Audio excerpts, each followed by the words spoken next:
오늘 본문은 청년들에게 주시는 말씀 같지만 사실 청년들에게만 국한된 말씀은 아닙니다.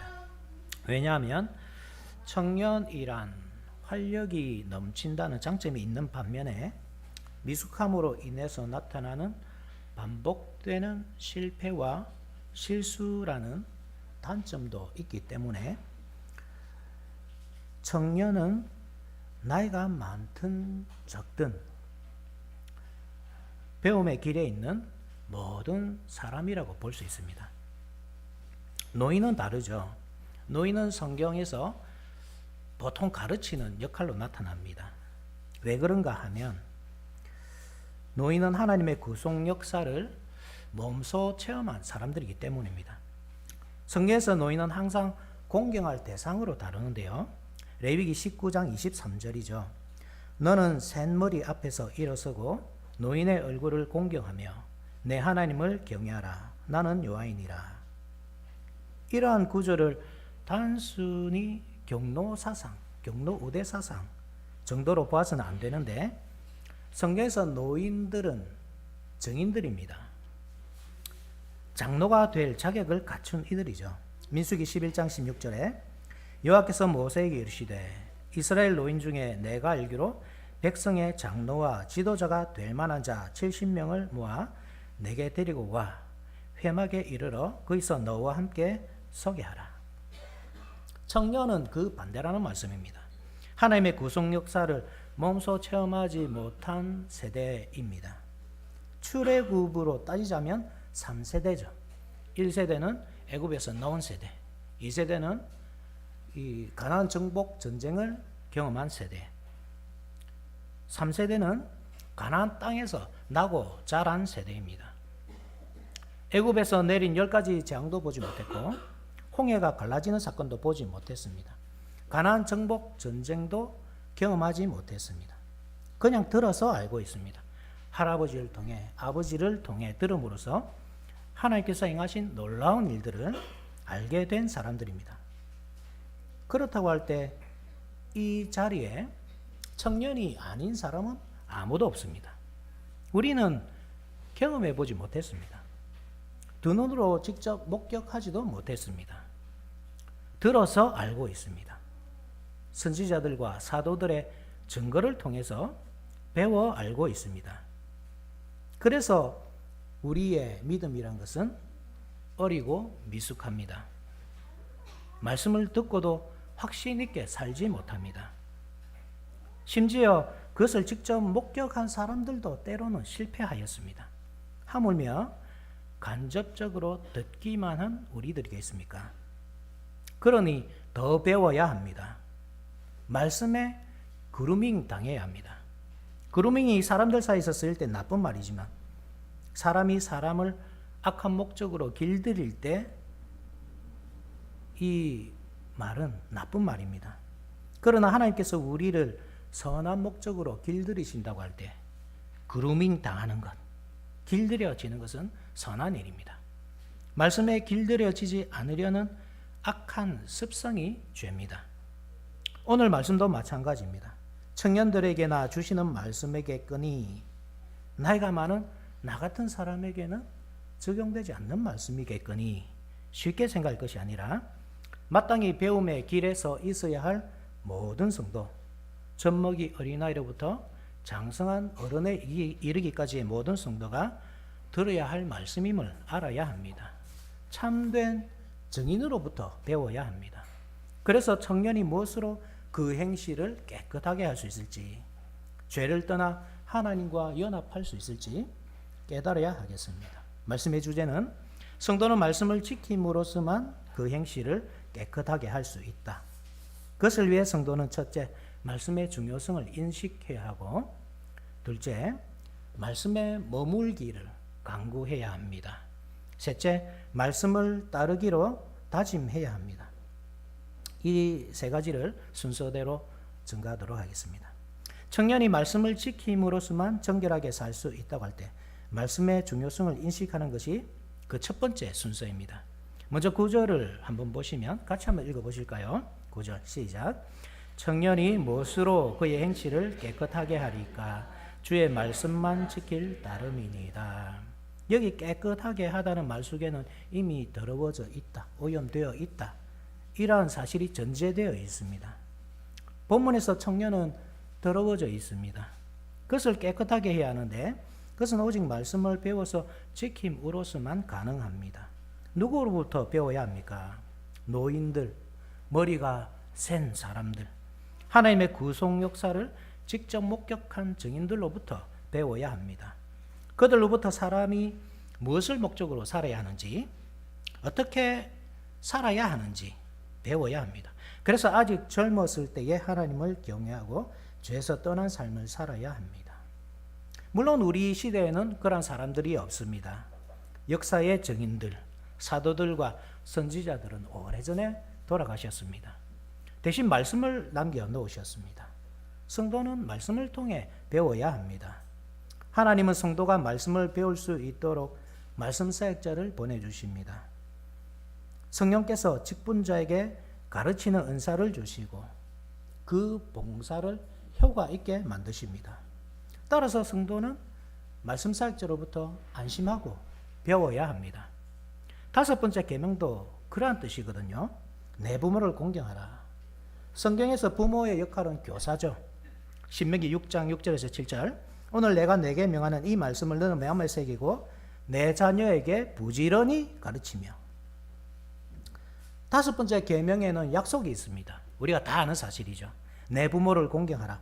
그리하면 내 하나님 여호와가 내게 준 땅에서 내 생명이 길리라. 구속사적인 계시의 의미를 무시하고 이 말씀을 이해하고자 할 때 큰 장애물에 봉착하게 됩니다. 부모를 공경하면 죽음, 공경하지 않으면 공경하면 생명, 공경하지 않으면 죽음. 그런 식으로 예수를 믿으면 생명, 믿지 않으면 죽음이라고 하는 기독교의 가장 근본적인 교리가 흔들리게 됩니다. 왜 부모를 공경하는 것과 생명이 연관이 되느냐? 부모의 사명에서 그 답을 찾아야 하죠. 부모의 사명이 가르치는 것입니다. 자녀를 가르쳐야 합니다. 자신이 보고 들은 것, 경험한 것을 가르쳐야 합니다. 그렇게 그 자녀가 하나님의 길에서 떠나지 않도록 도와줘야 합니다. 그런 부모에 대한 공경입니다. 즉, 그 가르침에 대한 하나님의 말씀에 대한 공경입니다. 그럴 때 그 자녀는 그 생명이 길게 됩니다. 긴 것을 넘어 영생으로 나아갑니다. 물론 출애굽 시대에 주신 말씀입니다. 하나님의 구원 역사를 눈으로 직접 목격한 부모입니다. 그 부모에게서 배운 자녀는 비록 그 모든 역사를 목격하지 못했다고 해도 하나님의 말씀을 헛된 망상이나 전설로 여기지 않고 사실로 받아들인 자녀는 믿음으로 그 출애굽에 동참하고 하나님의 은혜를 받아 누리는 것입니다. 그 힘으로 견디고 인내합니다. 우리 삶의 어려움들을 견딜 수 있습니다. 그 역할을 말씀 사역자가 하도록 부름받았습니다. 말씀 사역자들은 묵상을 통해서 먼저 말씀을 듣습니다. 비록 오래전에 일어난 일들이라고 할지라도 믿음으로 그 역사에 참여합니다. 믿음으로 증인이 됩니다. 그것을 가르칩니다. 성도는 그것을 배워야 합니다. 그리고 배운 바 말씀을 따라 살아야 합니다. 성경에서 안다는 뜻은 단순히 지식을 가지고 있다는 뜻이 아닙니다. 안다는 말은 아주 깊은 관계를 뜻하는 단어입니다. 즉, 배워서 안다는 말은 하나님과 깊은 관계 속에 있다는 뜻이고, 그것은 실질적인 삶을 동반한다는 말입니다. 출애굽을 완성하신 하나님에 대한 지식이 아니라 그 하나님과 깊이 연합되는 것이고 그 출애굽에 동참하는 것입니다. 그러한 믿음을 가지지 못할 때 성도는 오래 살 수 없습니다. 교회는 이 땅에서 버티지 못합니다. 이스라엘의 역사를 보십시오. 그들의 출애굽 과정을 보면 순탄하였습니다. 젊은이들은 하나님의 말씀에 귀를 기울였고 신앙으로 잘 무장되어 가나안 땅에 들어갈 수 있었습니다. 그러나 그 다음 세대, 가나안 땅에 정착한 이후의 청년들은 증인들의 말에 귀를 기울이지 않았습니다. 자신들의 넘치는 활력을 의지하였습니다. 그 결과 타락하였고 원수들에게 침입을 받아 고통받는 역사가 시작되었던 것입니다. 그러한 역사를 잘 보여주는 것이 사사기 내용입니다. 사사기 2장 10절을 보면 이 세대의 사람도 다 그 조상들에게로 돌아갔고 그 후에 일어난 다른 세대는 여호와를 알지 못하며 여호와께서 이스라엘을 위하여 행하신 일도 알지 못하였더라. 이후에 일어난 다른 세대란 이 구속 역사를 배우지 못한 세대입니다. 노인을 공경하여 배우지 않은 대가로 고난을 겪게 된 세대입니다. 그러한 예는 성경에서 자주 발견됩니다. 솔로몬의 아들 르호보암도 그랬죠. 그는 노인들에게서 배우려 하지 않았습니다. 혈기왕성한 자기 친구들에게서 배우려고 하였습니다. 그 결과 나라가 둘로 쪼개지는 슬픈 역사가 시작된 것입니다. 즉 여로보암이 백성들의 대표로 찾아와서 그동안 솔로몬이 부과했던 과정한 노동을 좀 줄여달라고 부탁했을 때 노인들은 그 백성의 요구를 들어주라고, 그러면 그들이 왕에게 충성할 것이라고 조언하였습니다. 르호보암은 그 조언을 듣지 않았습니다. 오히려 더 강하게 응대하려고 조언한 청년들의 말에 귀를 기울였습니다. 그 결과 나라가 쪼개지지 않았습니까? 청년이 노인의 말을 경청한 것이 얼마나 중요합니까? 자녀가 그 부모의 말에 귀를 기울인 것이 얼마나 중요합니까? 그것은 직분자의 말에 귀를 기울이는 것입니다. 하나님의 말씀을 경청하는 것입니다. 오늘 말씀이 가르치는 것이 그것입니다. 청년이 무엇으로 그 행실을 깨끗하게 하리까? 주의 말씀만 지킬 따름이니이다. 그러므로 이 말씀은 성도가 어떻게 그 행실을 깨끗하게 하리까? 죄된 옛 삶에서 떠나 새로운 삶을 살 수 있습니까? 옛날 아담이 범한 죄에서 떠나 타고난 죄성에서 벗어나 죄에서 자유한 삶을 살 수 있습니까?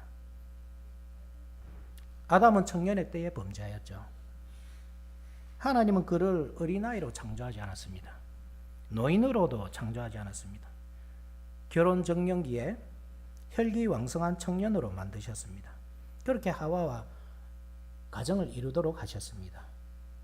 하나님의 말씀을 배워 온전한 가정을 이룰 뿐만 아니라 하나님을 영화롭게 하고 그를 영원토록 온전히 즐거워하도록 그 목적을 가지고 살도록 만드셨습니다.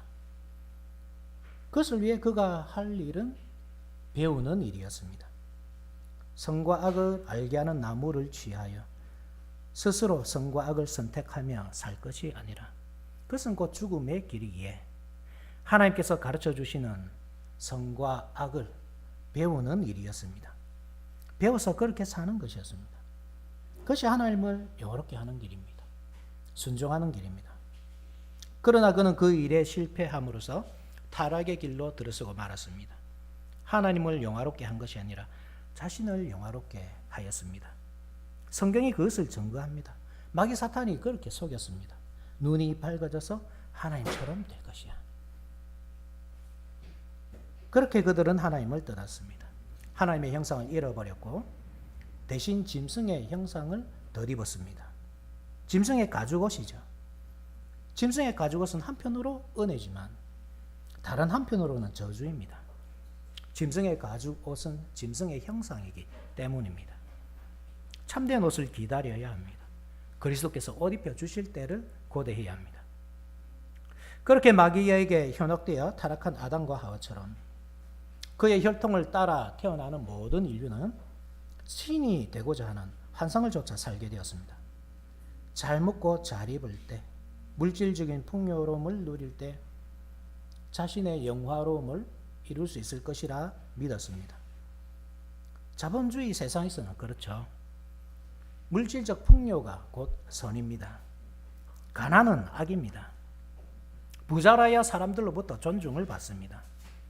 부를 통해 신이 되는 길로 한 걸음 한 걸음 발걸음을 옮기는 것입니다. 현대 세계는 1인 미디어 세대라고 하잖아요. 능력을 따라서 얼마든지 유명 인사가 될 수 있는 시대입니다. 유튜브에서 페이스북과 인스타그램에서 얼마든지 타인의 관심을 끌 수 있는 시대입니다. 그것은 곧 풍요로운 삶과도 직결되기 때문에 사람들은 어떻게든 타인의 시선을 끌고자 노력합니다. 거짓말을 해댑니다. 현실과 동떨어진 사실로 자신을 포장하기 바쁩니다. 신이 되고자 하는 욕망의 표출이죠. 타인에게 추앙받고 싶은 본성의 발현입니다. 자신을 추종하여 따르는 세력을 결집시켜서 그들로부터 존경과 찬사를 받으려고 하는, 부도 덩달아서 얻으려고 하는, 그렇게 자신을 영화롭게 하려는 악한 계획입니다. 그것이 아니라는 말씀입니다. 그렇게 자신의 못난 부분, 부끄러운 부분을 가릴 수 없습니다. 그것은 망상일 뿐입니다. 현실은 아니면서 그런 척, 온갖 더러운 죄와 오물로 추악해진 자신의 모습을 조작된 사진 몇 장과 과대 포장된 몇 마디 말로서 가릴 수 없습니다. 속을 사람도 있겠지만 세상 가장 크게 속는 사람은 자기 자신입니다. 행복하지 않으면서 행복하다고, 추하면서 아름답다고, 굶주려 있으면서도 배부르다고, 그 지독한 결핍 속에서도 만족하며 산다고 거짓말하고, 그 거짓말에 스스로 속아서 또 그런 줄 압니다. 인스타그램 속의 세상과 자신이 실제 속해 있는 현실을 구분하지 못합니다. 그것은 환상일 뿐 실제가 아닙니다. 자신이 속하고 싶은 상상 속의 세계일 뿐이지 실제로는 늘 결핍으로 괴로워하며 죽음을 향해 달려가고 있는, 언젠가 자신의 죄에 대해 책임져야 한다는 무섭고 불안한 현실입니다. 현실을 마주하기 싫어도 현실을 직시할 수 있어야 합니다. 자신의 못난 모습을 당당하게 마주해야 합니다. 별로 잘난 사람이 아니란 사실을 인정해야 합니다. 남에게 존경받고 받을 만한 사람이 아니란 사실을, 실제 자신의 모습은 존경이 아니라 실망스러운 죄인의 모습이라는 사실을 인정하고 그 극한 상실감 속에서 구원의 길을 찾아야 합니다. 그 길이 성경 속에 있습니다. 성경 속에 노인들이 가르쳐 줍니다. 아브라함과 이삭과 야곱이, 청년의 정욕을 믿음으로 이겨내었던 요셉이 가르쳐 줍니다. 청년의 때를 하나님과 동행하며 사신 우리 예수님, 돌로 떡을 만드는 기술로 유명하게 되고 부자로 화려하게 사람들에게 존경받으면서 살기보다 아버지의 말씀에 순종하며 고난의 길을 걷기를 기뻐하신 그 예수님께서 보여주십니다. 그것은 말씀에 순종하는 삶입니다. 주의 말씀을 지키며 사는 삶입니다. 세상 임금이 보여주는 모든 잘못된 길, 오류투성이인 생각과 가치관, 왜곡된 자기 이해, 파괴적인 망상의 길에서 벗어날 수 있는 길은 하나밖에 없습니다. 말씀에 귀 기울이는 것입니다. 말씀이 중요합니다. 말씀이 답니다. 말씀만이 구원의 길, 영원한 생명의 길을 가르쳐 줄 뿐만 아니라 사람이 사람답게 되고 사람으로부터 존중받을 수 있는 방법을 가르쳐 줍니다. 따라서 청년은 말씀에 머물기 위해 애써야 합니다. 두 번째죠. 성도는 말씀에 머물기를 강구해야 한다. 말씀의 중요성을 인식한 사람이 하는 일이 그렇습니다. 말씀에 머물기를 강구합니다. 10절을 같이 한번 읽어봅시다. 시작. 내가 전심으로 주를 찾았사오니 주의 계명에서 떠나지 말게 하소서. 시인은 진리를 깨달았습니다. 죄로 인한 왜곡된 이해, 자신에 대한, 세상에 대한 바르지 못한 이해를 극복하고 그 그릇된 가치관에서 벗어나는 길은 오직 말씀을 따르는 길이라는 사실을 알게 되었습니다. 그래서 그는 전심으로 주를 찾습니다. 전심으로 주님을 찾기 위해서는 선행되어야 할 조건이 하나 있죠. 자신의 죄를 깨달아야 합니다. 단순히 죄가 죄인입니다. 자신의 실체에 대한 철저한 관조는 없이 그저 남들이 죄인이라고 하니까 죄인인가 보다, 그런데 그러한 깨달음이 진실일 리가 없다는 사실은 누구나 압니다. 확고한 깨달음이 없으니까 늘 흔들리는 것입니다. 그래도 조금은 의로운 면이 있겠지. 부분적으로는 죄인이 맞지만 혹 내 속에 조금 내세울 만한 것은 있지 않을까? 말씀이 지시하는 길이 있긴 하지만 내 속에서 나오는 선한 어떤 부분으로 따르는 것, 조금 그렇게 하는 것은 괜찮지 않을까? 결코 그렇지 않고 사람은 전적으로 부패했기 때문에 그것은 불가능합니다. 자신의 실체를 볼 수 있어야 합니다. 얼마나 자신이 타락하여 부패한 존재인지, 하나님을 떠나 살고 있는지, 생각하고 계획하는 모든 것들이 악할 뿐인지 알아야 하고 그 철저한 깨달음 위에서 하나님을 찾아야 합니다. 허영심으로 옷을 입고 화장으로 자신을 가린 채로는 불가능합니다.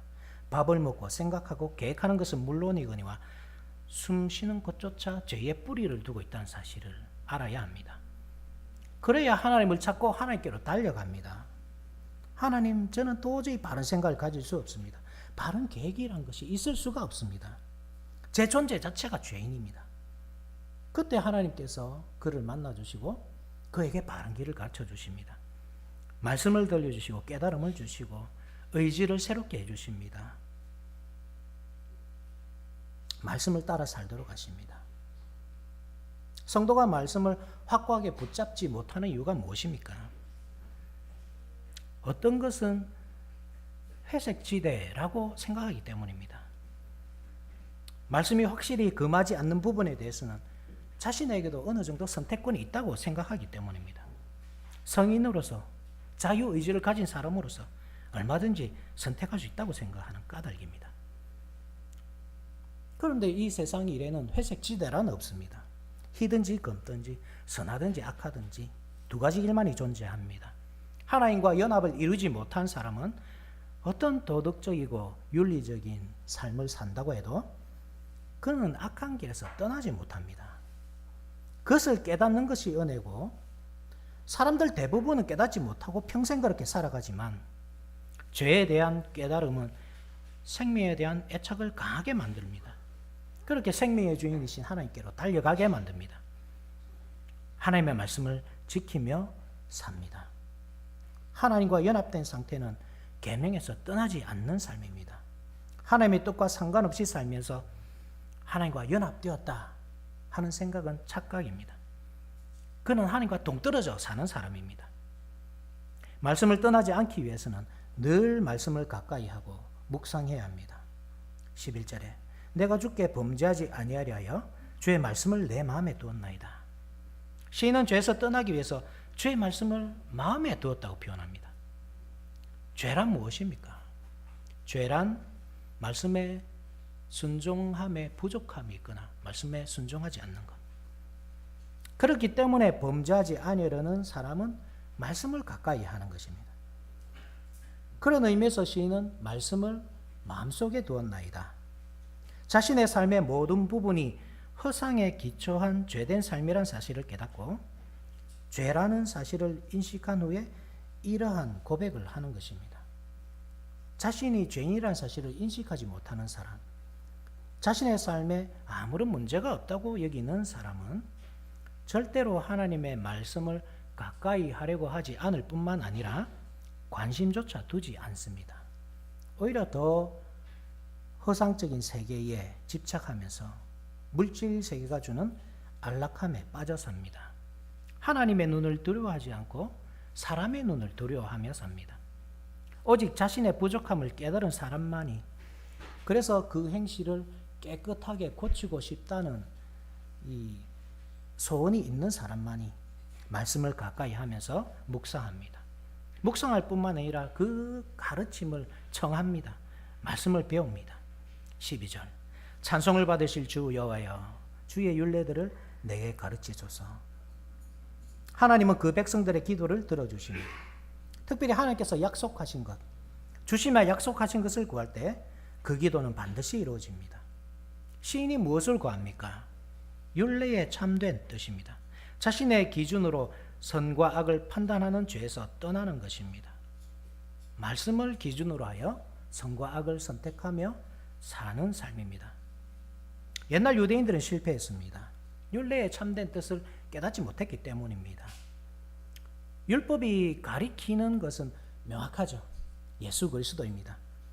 율법은 사람이 지켜서 의에 이르라고 주신 것이 아니라 사람은 절대 의로워질 수 없다는 사실, 그래서 반드시 구원자가 오셔야만 한다는 사실을 깨닫도록 하기 위해 주신 것이었습니다. 율법을 초등교사라고 부르는 이유가 그 때문입니다. 율법을 지킴으로써 구원의 길을 가고자 하는 사람은 그리스도를 만나지 못합니다.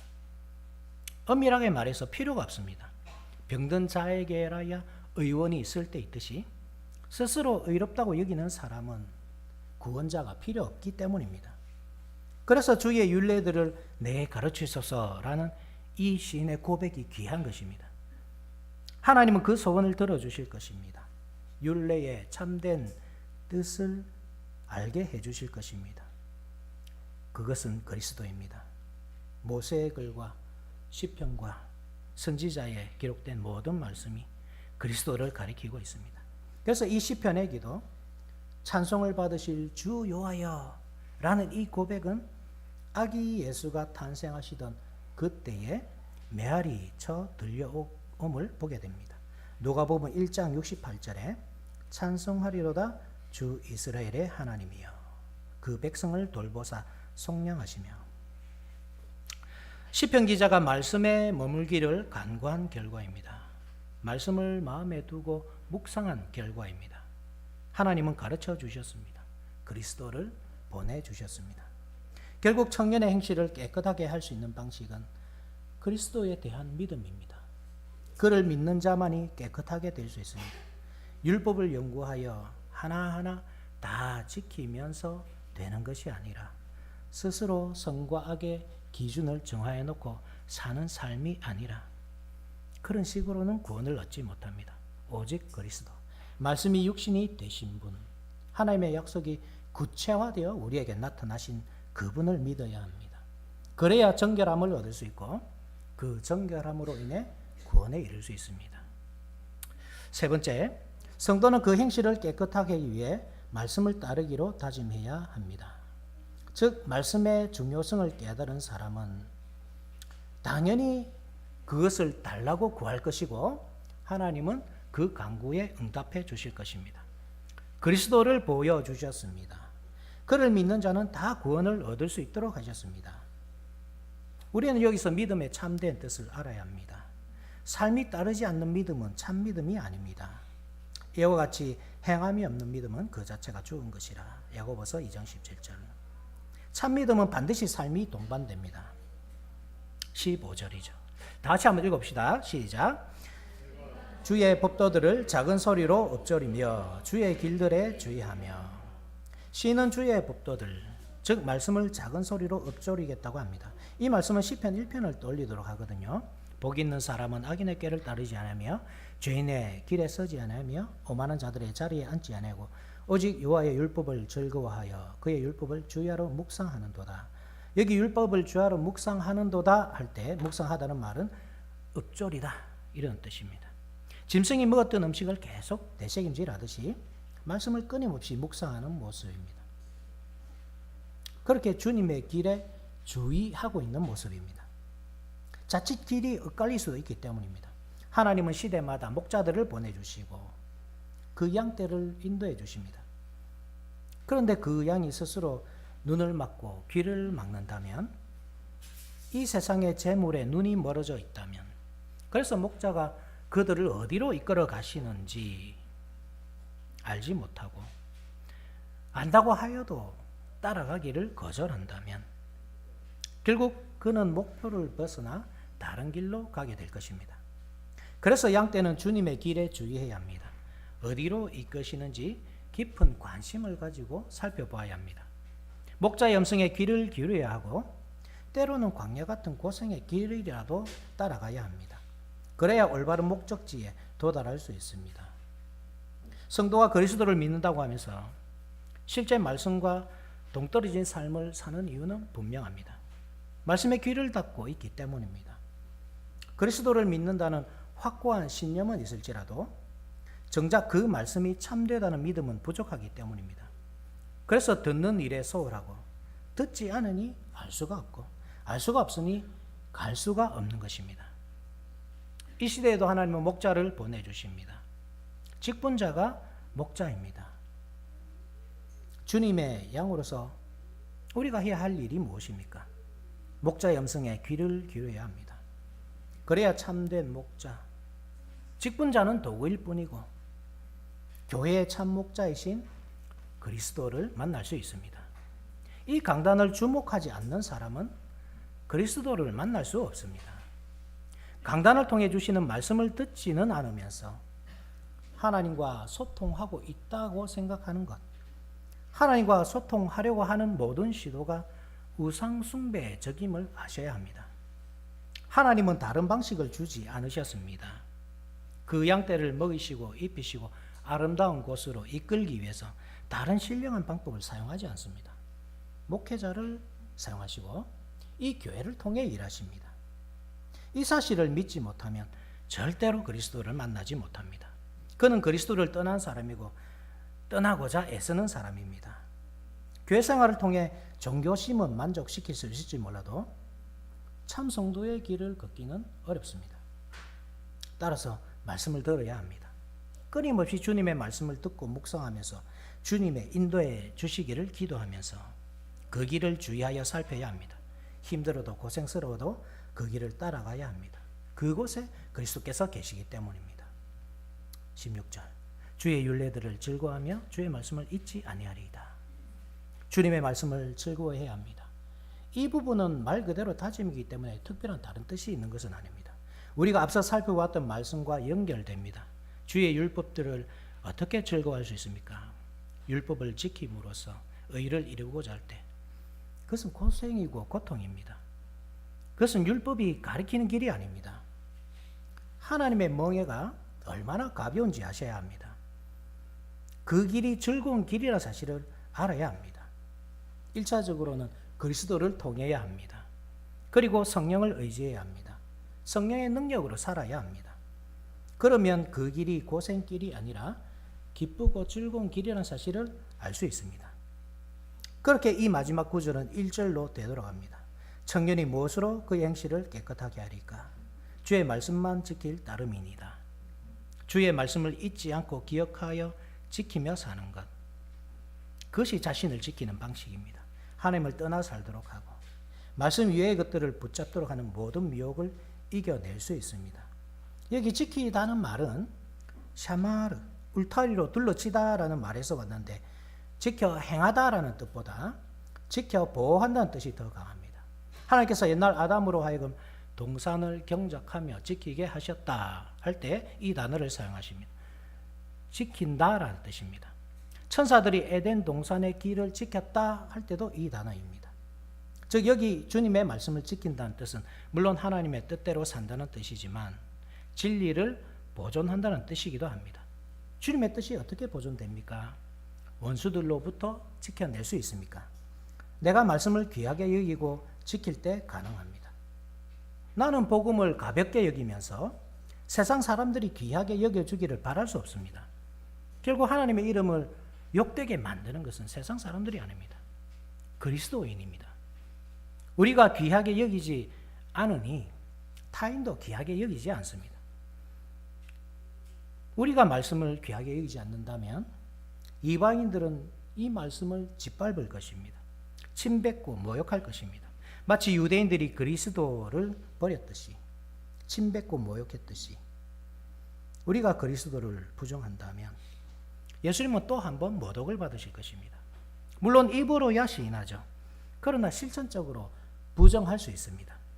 하나님께서 안 보시는 것처럼 사는 것, 하나님께서 이 세상의 일에는 관심이 없는 것처럼 생각하는 것, 하나님을 내 삶에서 별로 중요하지 않게 여기는 것, 그것이 실천적인 부정입니다. 그렇게 성도는 타락합니다. 우리는 이 복음이라는 보석, 이것을 지켜야 합니다. 14절에 그렇게 나옵니다. 내가 모든 재물을 즐거워함 같이 주의 증거들의 도를 즐거워하였나이다. 물질이 재물이 아닙니다. 말씀이야말로 참된 재물입니다. 보석입니다. 질그릇 안에 있는 보석입니다. 나 같은 죄인 안에 거하시는 그리스도십니다. 이 보석을 원수에게 빼앗기지 않도록 해야 하고 천한 짐승에게 짓밟히지 않도록 해야 합니다. 그것은 말씀을 기억하여 지킴으로써 할 수 있습니다. 내가 말씀을 지킬 때 말씀은 보존됩니다. 도둑이 뚫고 들어올 수 없습니다. 원수가 훔쳐갈 수도 없습니다. 진리를 알지 못하는 미련한 사람들이 하나님의 이름을 모욕할 수 없습니다.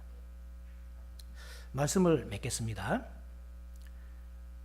여러분들도 잘 아는 유명한 브랜드가 하나 있습니다. 샤넬이죠.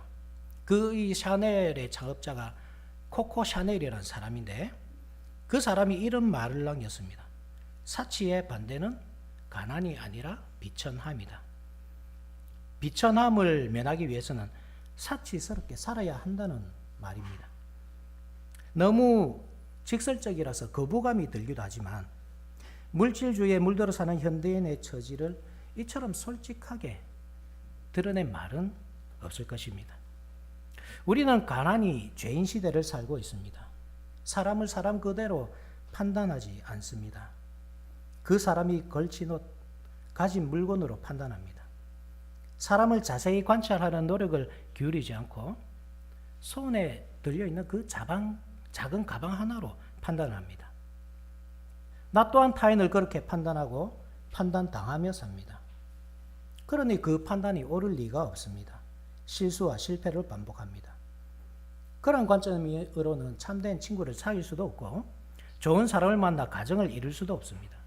어떻게 사람을 만나 결혼을 한다고 해도 쉽게 이혼하고 다 그러고 사니까 부끄러워하지도 않습니다.